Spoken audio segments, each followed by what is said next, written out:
अपमान उन सिपाहियों का जिनको सीज फायर की ऑर्डर अपने देश के प्रधानमंत्री से नहीं बल्कि एक विदेशी से मिली। पहलगांव के आतंकी हमलावरों को न पकड़ पाई है और न ही उनकी कुछ सुराग ढूंढ पाई है। ऑपरेशन सिंदूर नाम सुनने में देशभक्ति का लगता है, लेकिन असल में ये सिर्फ मीडिया पर किया सरकार का एक तमाशा था। कितने आतंकी पकड़े गए, हमारे कितने फाइटर जेट्स गिराए गए, कौन जिम्मेदार है, कौन किसकी गलती है।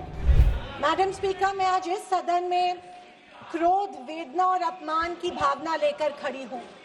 अपमान उन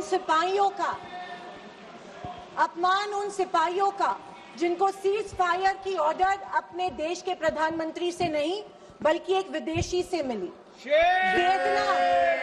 वेदना उन परिवारों की जिन्होंने पहलगाम के आतंकी हमले में अपने परिजनों को खो दिया, और क्रोध इस सरकार पर जो आज तक पहलगाम के आतंकी हमलावरों को न पकड़ पाई है और न ही उनकी कुछ सुराग ढूंढ पाई है। ऑपरेशन सिंदूर नाम सुनने में देशभक्ति का लगता है, लेकिन असल में ये सिर्फ मीडिया पर किया सरकार का एक तमाशा था।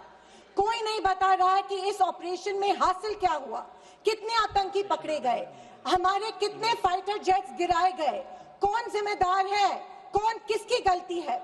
इसका हिसाब देने का दायित्व इस सरकार का है, मगर देश में सवाल पूछने पर ही पाबंदी है, क्योंकि ये सरकार सवाल सुनना ही नहीं चाहती है, बल्कि ये सरकार जवाबदेही से ही भागती है।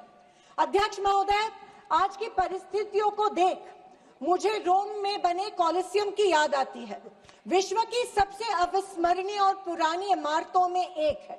रोम में बनी कॉलिसियम मनुष्य की कल्पकता और निर्माण क्षमता का एक अभूतपूर्व मिसाल है, पर इसके अलावा वो एक गंदे और घिनौनी राजनीति का भी प्रतीक है। कहा जाता है कि इसका निर्माण उस समय की जनता को खेल और मनोरंजन में उलझाए रखने के लिए किया गया था, ताकि जनता का मूल मुद्दों पर से ध्यान भटक जाए। कुछ ऐसा ही आज हमारे देश की सरकार करती प्रतीत हो रही है। पर अब खेल और मनोरंजन ही काफी नहीं है। किसी महत्वपूर्ण इलेक्शन के पहले आतंकी हमला और फिर सरकार की जवाबी कार्रवाई। आतंकी आए कहां से, कहां गए, ये सरकार को कुछ नहीं पता, पर हमें पड़ोसी देश पर आक्रमण करना है और उसके आधार पर वोट बटोरने हैं। पहलगाम के आतंकी हमले में मारे गए बेगुनाहों की अभी चिता भी ठंडी नहीं हुई थी कि देश के प्रधानमंत्री बिहार में चुनावी रैली संबोधित करने गए। कोई जिए कोई मरे, इनको कुछ फर्क नहीं पड़ता। ये 24/7 चुनावी मोड में रहते हैं। फिर साहब की मार्केटिंग की तरकस से आया नया तीर, ऑपरेशन सिंदूर। मुझे हमारी सेना की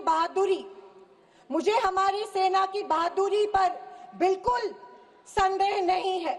मुझे हमारी सेना की बहादुरी और वीरता पर बिल्कुल संदेह नहीं है, पर इस सरकार की दुर्जनता की सीमा देखिए कि सेना के जवानों को लड़ने जरूर भेजती है, पर हमला होने के पहले दुश्मनों को आगाह भी कर देती है। हाँ, ये हमारे परराष्ट्र मंत्री का बयान था।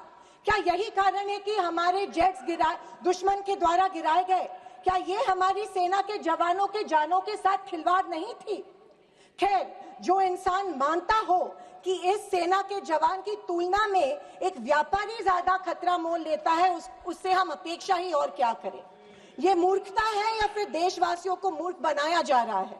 ऑपरेशन सिंदूर से देश को क्या हासिल हुआ? अमेरिका के दबाव में किया गया एक शर्मनाक सीज फायर। फॉरेन पॉलिसी ऐसी कि मित्र देशों ने आतंकवाद की निंदा तो की, पर पाकिस्तान की नहीं। स्पीकर मैडम, प्रधानमंत्री कहते हैं कि ऑपरेशन सिंदूर का जश्न मनाने का पर्व है। किस बात का जश्न मनाए प्रधानमंत्री जी? हमले के पहले आपके विदेश मंत्री दुश्मन को हमले की पूर्व सूचना देते, उसका जश्न मनाए? इसी का असर यह था कि हमारे जेट्स गिराए गए, क्या इसका जश्न मनाए? या फाइटर जेट जो क्षतिग्रस्त हुए हैं उनके पायलट्स का क्या हुआ, इस देश को अभी तक उसकी जानकारी नहीं है। क्या उसका जश्न मनाए? सीज फायर का ऐलान इनके कथित मित्र ट्रंप करते हैं, इससे जो हमारी देश की तीनों सेनाओं का मानसिक खच्चीकरण हुआ, क्या उसका जश्न मनाए? और तो और पहलगाम के आतंकियों को कोई सुराग नहीं, क्या इसका जश्न मनाए? इंटरनेशनल कम्युनिटी में भारत की छवि इतनी कमजोर अब तक कभी नहीं हुई थी।